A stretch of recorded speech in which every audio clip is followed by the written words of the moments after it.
खलील शिखांचा जो दुर्दैवी मृत्यू झालाय तो निश्चितच निंदनीय आहे। तो ज्या पद्धतीत झाला, ज्या परिस्थितीत झाला, त्याचा अभ्यास समाजातल्या प्रत्येक घटकांनी केले पाहिजे आणि जे जे कोण आपल्याला स्वतःला या समाजातले प्रमुख मानतात त्यांच्यासाठी तर हा निश्चितपणे धडा मिळेल।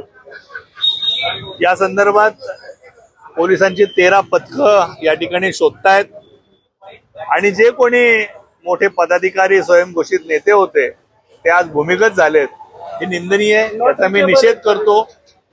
खरं तर आलेल्या प्रत्येक परिस्थितीला सामोर जाण्याची तयारी ही या संदर्भातल्या सर्व जे आरोपी आहेत त्यांनी दाखवायला पाहिजे होती, त्याची जबाबदारी स्वीकारायला पाहिजे होती, त्या कुटुंबाला धीर देण्याची गरज होती।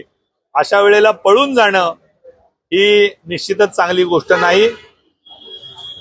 कोर्ट, पोलीस, कायदेशीर प्रक्रिया चालू राहील, पण यातनं या लोकांचा छोटेपणा निश्चितपणे समाजापुढे आलेला आहे आणि समाजाला हे कळून गेलंय की अत्यंत छोट्या मनाचे आणि भित्रे माणसं आहेत।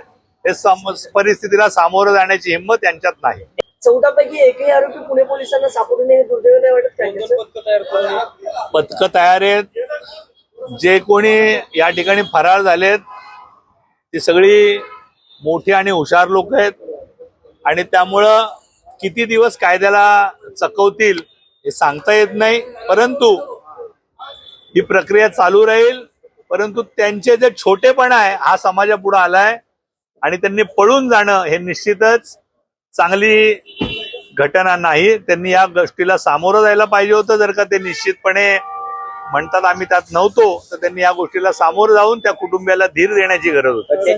मला नाव घ्यायची इच्छाही नाही, माझा तो स्वभावही नाही, पण जे जे कोण स्वयंघोषित नेते होते, रोज लोकांवर बोटं दाखवत होते, हाताची पायाची जेवढी आहेत तेवढी, आज त्यांच्यावरच ती बोटं उठली आहेत। आज त्यांना समाजात तोंड लपवून फिरावं लागतं, याच्यासारखी लाजिरवाणी गोष्ट माझ्यासारख्याला नाही।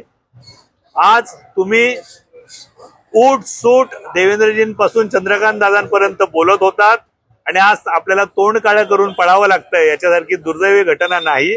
आपण या घटनेला जर का सामोरं गेला असतात, पोलिसात गेला असतात, कोर्टाला सामोरं गेला असतात, त्या कुटुंबियाबरोबर उभं राहिला असतात, ज्या कुटुंबियाबरोबर तुमचे गेले 25 वर्षाचे संबंध आहेत, अशा काळात तुम्ही तोंड काळं करून पळालात, ही निश्चितपणे तुमचं जे व्यक्तित्व आहे त्याला साजेसं तुम्ही वागताय, एवढंच मला या ठिकाणी सांगायचं आहे।